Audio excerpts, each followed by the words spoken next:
So hello everyone, स्वागत करता हूँ आपका अपने यूट्यूब चैनल पे। मेरा नाम है रजत और मुझे 11 साल से ज़्यादा का इंडस्ट्री एक्सपीरियंस है। करंटली हम कवर कर रहे हैं अपनी पाइथन की प्लेलिस्ट एंड हमने कवर किए हैं काफ़ी सारे टॉपिक्स। आज का जो हमारा टॉपिक होने वाला है ये होने वाला है डिक्शनरी के बारे में, क्योंकि इससे प्रीवियस वीडियो में हमने डिक्शनरी और उसके एग्जाम्पल कवर किए थे। तो आज का जो हमारा टॉपिक होने वाला है ये बहुत ही इंटरेस्टिंग और बहुत ही ज़्यादा दिलचस्प टॉपिक होने वाला है। तो ये है डिक्शनरी कॉम्प्रीहेंशन। तो जब भी आप डिक्शनरी बनाते हो तो डिक्शनरी के लिए हमें काफ़ी सारे स्टेप्स फॉलो करने पड़ते हैं। तो एक लेंदी प्रोसेस है, I would say it takes some steps. हमें 3-4 स्टेप लिखने पड़ते हैं तब जाके हम डिक्शनरी बनाते हैं। तो क्या डिक्शनरी बनाने की एक निंजा टेक्निक भी है? सो निंजा टेक्निक से मेरा मतलब है, क्या हम एक सिंगल लाइन कोड यूज़ करके एक डिक्शनरी जनरेट कर सकते हैं? जी हाँ, बिल्कुल कर सकते हैं। जो ये डिक्शनरी कॉम्प्रीहेंशन है इसका फंडा ही ये है कि it will help you to create a dictionary with a concise form. Single line of code से आप डिक्शनरी जनरेट कर सकते हो। चलिए आगे बढ़ते हैं एंड इसको प्रॉपरली समझते हैं and then will see some example. Properly इसको समझेंगे एंड एग्जाम्पल को एग्जीक्यूट भी करेंगे। तो चलिए आगे बढ़ते हैं। सबसे पहले ओपन करते हैं हमारा VS code and VS code में हम एक न्यू फाइल ओपन करेंगे एंड उसका नाम रखेंगे डिक्शनरी कॉम्प्रीहेंशन शॉर्ट फॉर्म में .py। एंटर करेंगे, ये सेव होगी हमारे फोल्डर में and here is a new file. यहाँ पे न्यू फाइल आपकी ओपन हो गई है, वो है डिक्शनरी कॉम्प्रीहेंशन।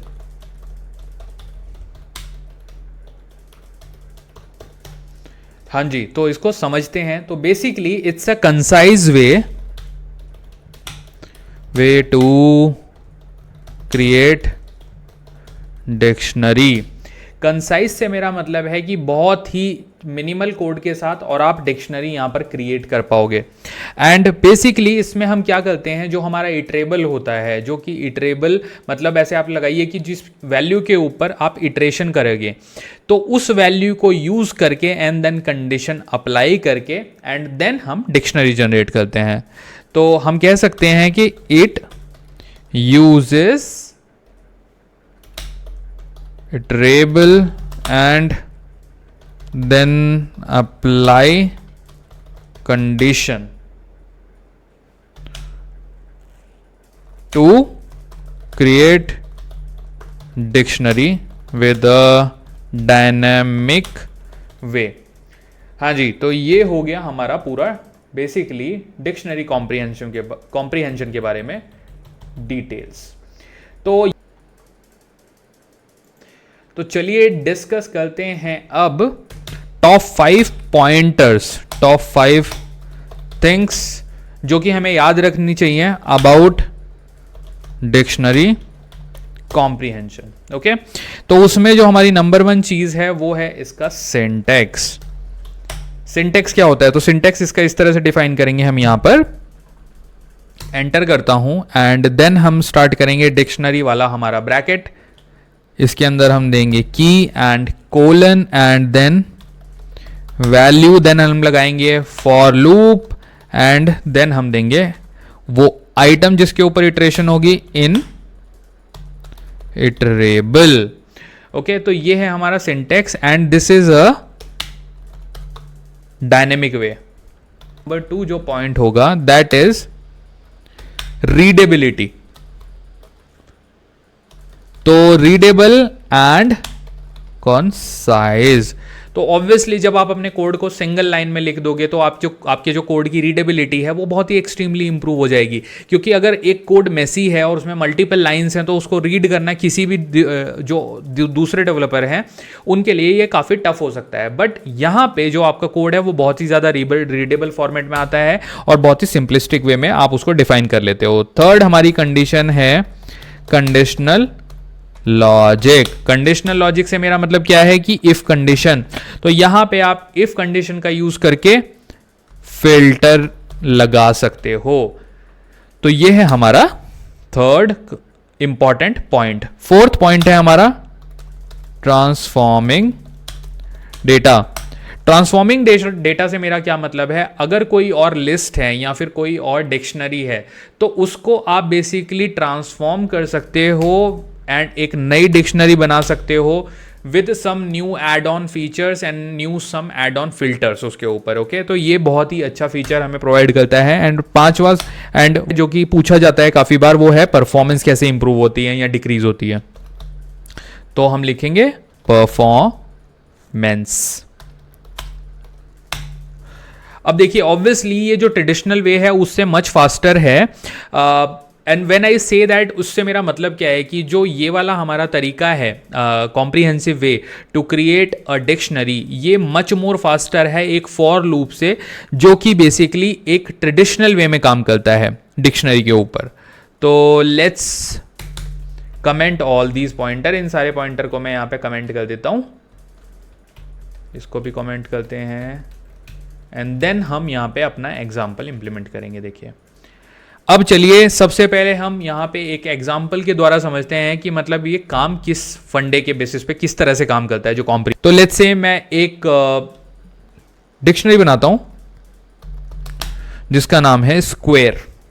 अब सिंटेक्स आपको ध्यान से देखना है। ओके, x कोलन x की power 2 and then for loop जैसा कि हमने डिस्कस किया था, एंड देन इटरेबल इन, हम यहां पे रेंज फंक्शन का यूज करेंगे और रेंज लेंगे हम 1 2 6 की रेंज। रेंज फंक्शन क्या होता है ये हमने पहले डिस्कस किया हुआ है। अब एक काम करते हैं, लेट्स प्रिंट दिस एंड हम उसके बाद समझेंगे कि ये जो प्रिंट होके आया है हमारा आउटपुट वो कैसे आया है, फिर मैं आप लोगों को बताता हूं। हाँ जी, तो अब इसको कोड को करते हैं रन। लेट्स सी कि हमारा आउटपुट क्या आता है। आउटपुट अब मैं आपको जूम करके दिखाता हूँ एंड देन समझते हैं कि आउटपुट किस तरह से काम कर रहा है। ये देखिए यहाँ पे हमारी डिक्शनरी जनरेट हो गई है, ये है हमारा आउटपुट। तो यहाँ पे जो हमारी डिक्शनरी जनरेट हुई है, आप देखिए मैंने जो आर्ग्यूमेंट यहाँ पे पास करा है वो है x की power 2।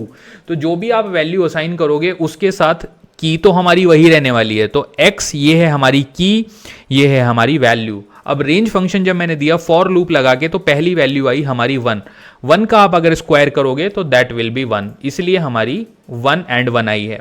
Then second value pass होगी फॉर में जो कि है 2, सो 2 की वैल्यू हमारी स्क्वायर करके आएगी 4। अब जब हम रेंज देते हैं ना, आपको एक चीज नोटिस करनी है यहाँ पे, इसी तरह से ये 3 4 एंड 5 के लिए एग्जीक्यूट हुआ है, बट ये 6 के लिए एग्जीक्यूट नहीं होगा। तो ये आपको याद रखना है। इस तरह से डायनेमिक वे में हमने एक डिक्शनरी क्रिएट करी। अब चलिए थोड़ा सा एक कॉम्प्लेक्स एग्जांपल समझते हैं जो कि है कंडीशनल लॉजिक बेस। उसमें हम यूज करेंगे इफ कंडीशन का भी। तो लेट्स से हम लिखते हैं इवन स्क्वायर, ये डिक्शनरी बनाते हैं। कमेंट यहां से मैं हटा देता हूं, पहले डिक्शनरी एक नई बनाएंगे इवन स्क्वायर करके and equal to and braces start करते हैं। अगेन सिंटेक्स ध्यान से देखिएगा, x देन x की power 2 for x in range 1, 11 and अब हम यहां पे देंगे अपनी conditional logic if x equal to 0। तो ये है हमारा बेसिकली इवन नंबर का लॉजिक, जो वैल्यू 2 से डिवाइड होती है एंड देन 0 आता है रिमाइंडर में, तो that is a even number. Enter करता हूं यहां पे। अब इसको हम यहां पे कराएंगे प्रिंट। इसको मैं करता हूं कॉपी एंड प्रिंट के अंदर वैल्यू पेस्ट कर देते हैं। थोड़ा इसको जूम आउट करता हूं एंड जो हमारा प्रीवियस वाला प्रिंट है उसको मैं करता हूं यहां पे कमेंट। तो अब देखते हैं हमारे आउटपुट में क्या डिफरेंस आएगा। देखिए लेट्स सी कि यहाँ पे आपने जो की दी है वो तो x है, और अगेन हमने जो वैल्यू दी है दैट इज x का square for x in range 1 to 11। तो ये कहाँ तक वैल्यू कैलकुलेट करेगा? क्या ये 11 को इंक्लूड करेगा? प्लीज स्टॉप करके वीडियो को एंड कमेंट में आंसर दीजिएगा। एंड इफ कंडीशन हमने डाली है कि अगर वो इवन नंबर है तभी आप उसको प्रिंट करें। अब इसको रन करते हैं। एक बार मैं आपको फिर से जूम करके दिखाता हूं। देखिए 1 to 11 के बीच में ये है हमारा कोड। अब हमारा आउटपुट यहां पे जनरेट हुआ है 2 4 6 8 एंड 10। तो 1 to 11 का जो हमारा जब लूप रन होगा तो उसमें जो हमारे इवन नंबर है, ऑब्वियसली हमें पता है कि 2 है, 4 है, 6 है, 8 है एंड 10 है, जो कि आप 2 से डिवाइड कर सकते हो। ऑब्वियसली आप 1 को, 3 को, 5 को, 7 को, इनको 2 से डिवाइड नहीं कर सकते, वो 0 नहीं आएगा। तो जो हमने कंडीशन डाली है अपने कोड में, तो अब ये क्या करेगा, बेसिकली उन सारी वैल्यूज़ को उठाएगा और देन उनका स्क्वायर करके दे देगा। तो सिंपली यहाँ पे हमारा ये वाला आउटपुट आ जाएगा। ओके, यहाँ पे हमारा खत्म होता है डिक्शनरी कॉम्प्रीहेंशन का सेशन एंड मैं आपसे मिलूंगा अगले लेक्चर में। Please subscribe to my channel meanwhile and please share this video with your friends. उन लोगों को प्लीज़ सब्सक्राइब करने के लिए भी बोलिए, ताकि मेरा भी थोड़ा और मोरल बूस्ट हो और मैं और बेटर कंटेंट के साथ आप लोगों से मिलूँ। So thank you so much guys, please subscribe to my channel.